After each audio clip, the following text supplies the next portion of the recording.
Well, good day, my friends. It's your old pal Jordan the Lion. How are you all doing today? I hope you said great. We are going to have a great day today because I am passing through Shreveport, Louisiana. And the first thing that comes to mind when I think of Shreveport is Louisiana Hayride, Elvis Presley, James Burton. Daze with Jordan the Lion, and you all, it begins right now. So really nowhere better to start than Elvis Presley Avenue and at the Municipal Auditorium, where it all happened. When Elvis started to break, he made his name here at the Hayride. This is where Hank Snow saw him. Hank and the Colonel were supposed to team up and manage him, and then the Colonel talked Elvis into just letting the Colonel do it, and the rest is history. You can argue it or say what if, but Elvis became a star, probably most definitely with the help of the Colonel. It may not have happened without the Colonel the same way. And Mr. James Burton, a man from this town, loved guitar, was a virtuoso young, used to come here and have people let him in the back door. He'd watch people perform, and then became a mainstay and ended up playing for Elvis in the TCB band. And of course the star of the show here, legendary Shreveport Municipal Auditorium. So we have two beautiful statues here. One of course of Elvis in his day playing here.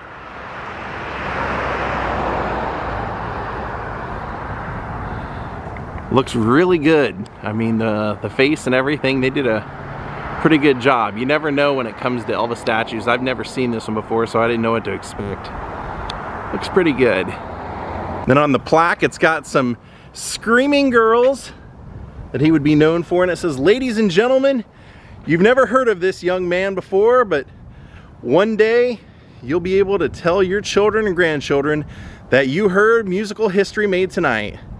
With these prophetic words, Elvis Presley was introduced to the country from the stage of the Municipal Auditorium on the Louisiana Hayride radio program, October of 1954.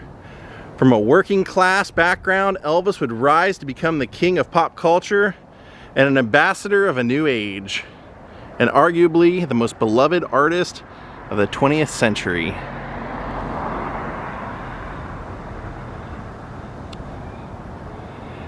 And then you had, right next to him, Mr. James Burton, guitar extraordinaire. Played with so many legendary people, but really made his name with Ricky Nelson. Ricky got him when he was a teenager. And he played with Ricky for a few years and then had a long phone conversation with Elvis Presley, and Elvis told James he wanted James to be his guitar player, and by golly, he also became the music director of the band. Basically we got to pick the band members, got to hand pick everybody, and that's the TCB band that we knew that would play Vegas and all those years after. They have a picture of not his classic Paisley guitar, but one of his flame guitars on here.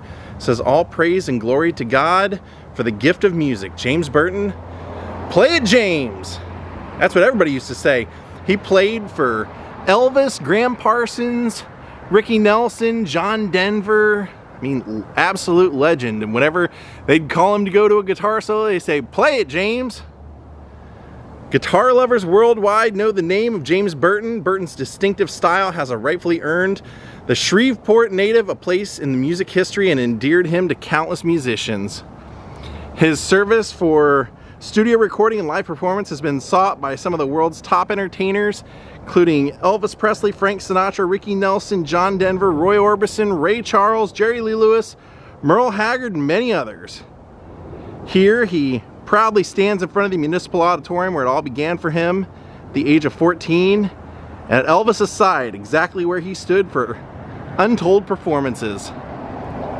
A legend in his own right, Rock and Roll Hall of Fame inductee, James Burton is a man whose talent has given fans around the world the opportunity to experience a music connection that comes straight from his heart to theirs through the magic of 6 strings, 6 guitar strings.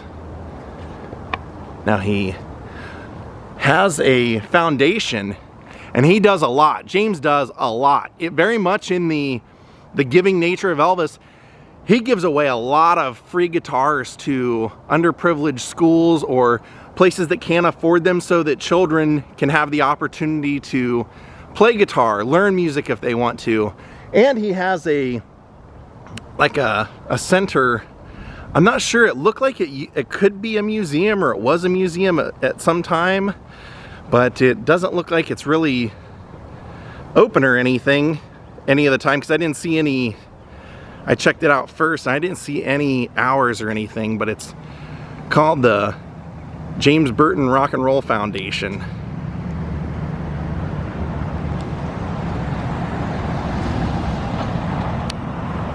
Now my hope is that we could get inside, and I called and couldn't really get anybody to answer, but I did notice that the door over here is open. I don't know if that's something that they always leave open and that you can go in there any time of the day, but we're gonna do it. We're gonna go on in. I already went up there and checked to see if the door was unlocked, and it is, so see if we can see anything. Wow, to be inside this building is unbelievable.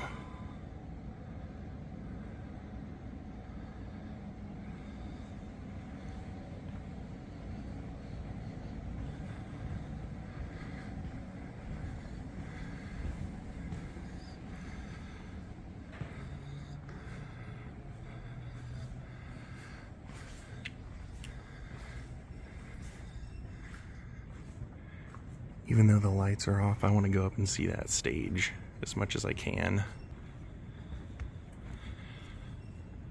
Gosh, it's so cool to be in here.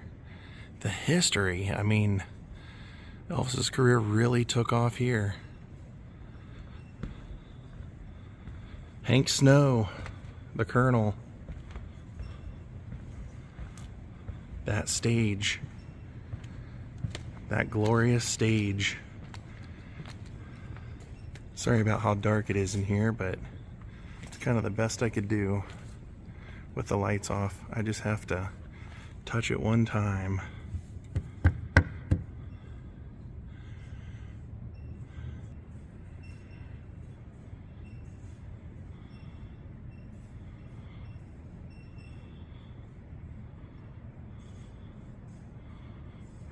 That's what they would have seen from the stage. Kind of cool to see the old ticket windows here. And then they have a historical landmark sign.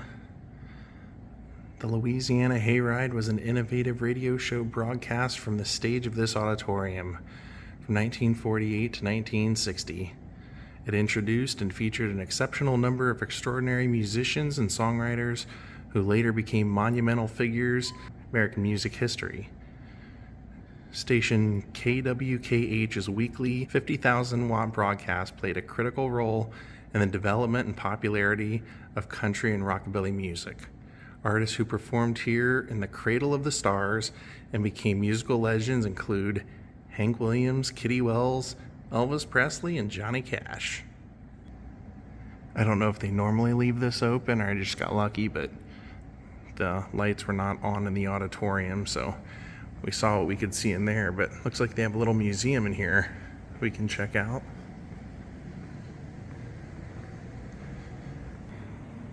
That is awesome. Scotty Bill Elvis. They got a bust of Elvis in here.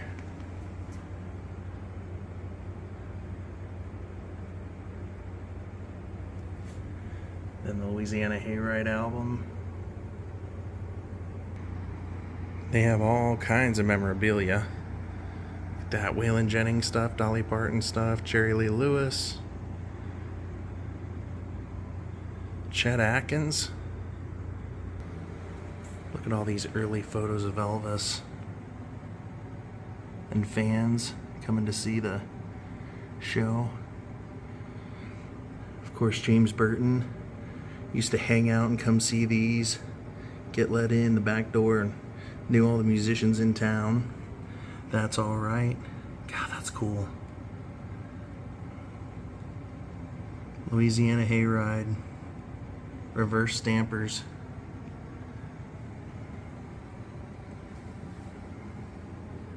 Then over here, some more Elvis memorabilia.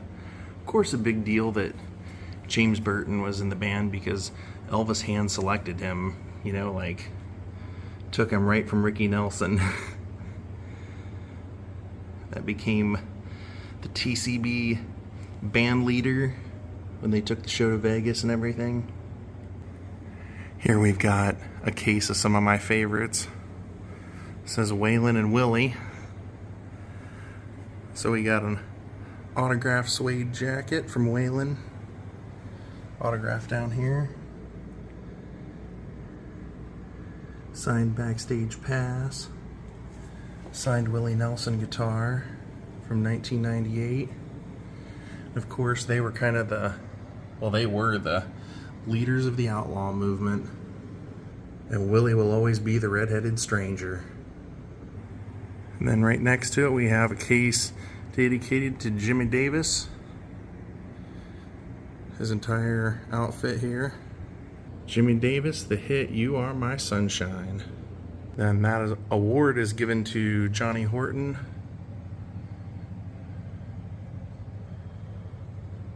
As well as that one. Then in this case, we have Jerry Lee Lewis's jacket.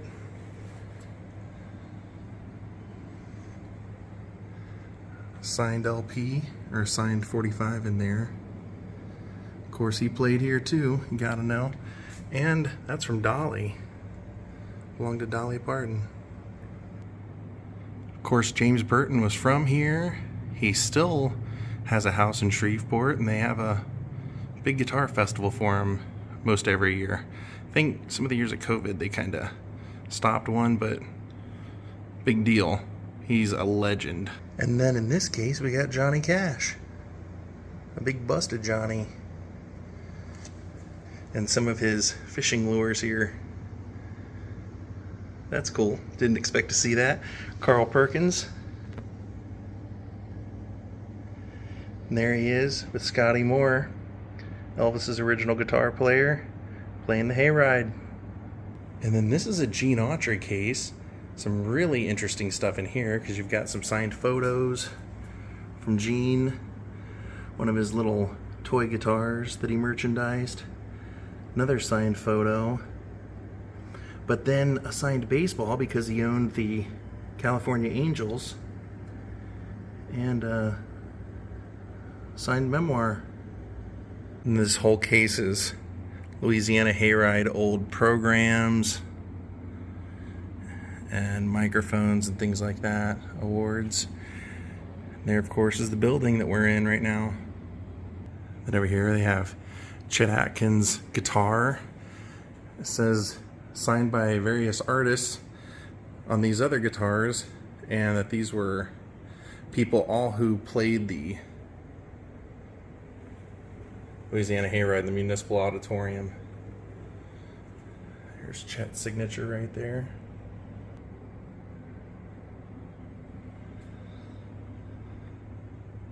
In this case is getting kind of a mean glare from the sun, but you have a signed George Jones acoustic guitar and a pair of Hank Williams Jr.'s cowboy boots.